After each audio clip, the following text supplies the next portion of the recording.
Hello, everybody. It's a new day in the card collecting world. President Mangini is taking office. Now, I don't know if today's inauguration day or he's President-elect Mangini. I don't know. But we just passed a gas station and it said 347.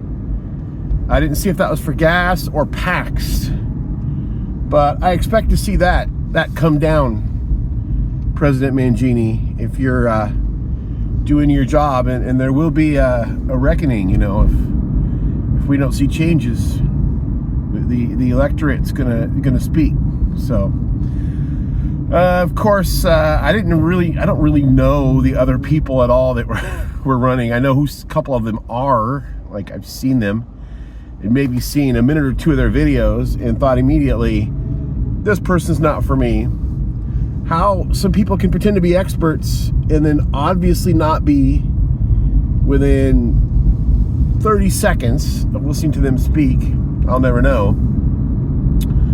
But President Mangini's put in his time, and he's got, what do I want to say? He's intelligent. He's an intelligent person.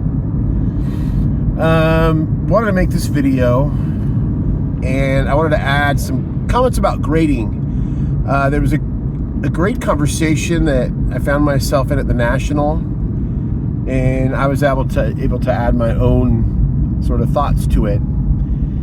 And some people like grading, some people don't, and I know John's kind of on the fence where he doesn't like necessarily the value of the cards being determined by the number, but he likes the presentation, and I think I mostly agree with that. The main conversation I found myself in at the National was, I think it was my last full day at the frat house, and I believe it was Dan's Vintage Baseball PC and either Jason Everyday Card Collector or John 3D80s Kid. They were talking about dealers selling ungraded, I know we don't say the R word, or just regular cards, whatever, I guess that's the R word. They were selling regular cards that have not been graded, the cards in their natural state, John, okay?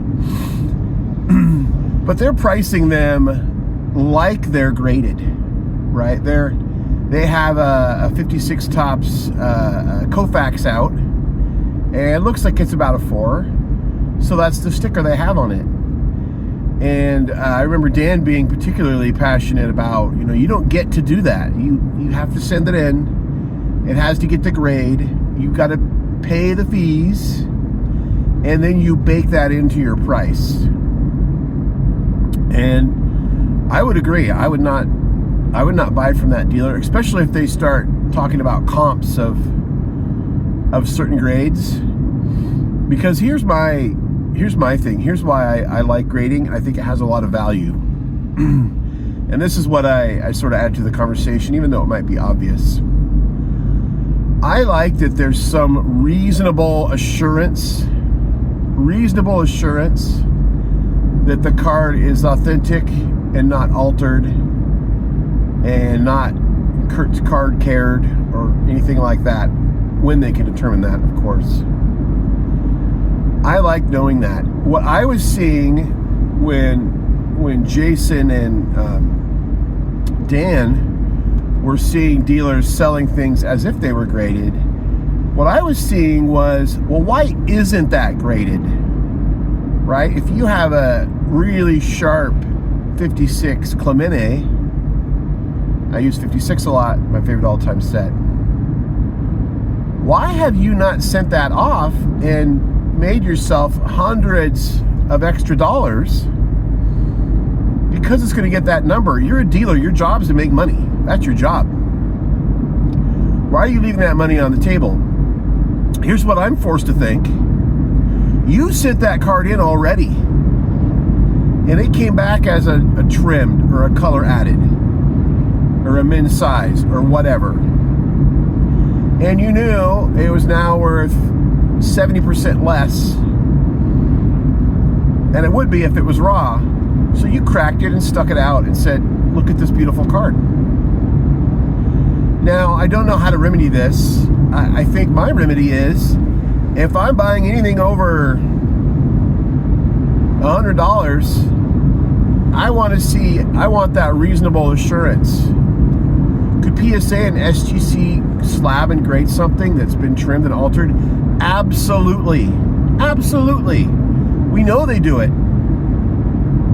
But more often than not, I believe they get it right. More often than not. And that's true with any big company. I mean, they wouldn't stay in business otherwise. Of course they're going to make mistakes. But I have that reasonable assurance. Why is this gorgeous card that you can make lots of money off of if it was entombed in plastic, not entombed in plastic? Because it's not in its original state. That's why. So that's why I like grading. And yeah, I don't buy cards from dealers who price their stuff as graded when it's not. If they're reputable, I would buy it. I would have no problem, spending $50 on something that I thought looked beautiful or fantastic. But I'm not spending more than that. I'm not spending more than $100. Especially when you can grade something, generally for $20 out the door, unless it's a high-end thing, which I'm not a high roller anyway. So those are my thoughts on grading. And John, again, congratulations. I did vote for you. I did the refresh thing. I probably voted for you 100 times. I don't know if that was a difference maker. But it's nice to feel like it is, because here in Washington State, I could vote whatever for president, and I won't divulge how I voted, but I can vote whatever, and the margins are so big it literally doesn't matter. Nobody would notice if I didn't go to the polls. But I like to think, John, that those 100 votes I gave you, or whatever it was a difference maker. So congratulations again. And I would love to know anybody else's thoughts on my grading comments here. And until next time, remember, we don't count subscribers, we count friends.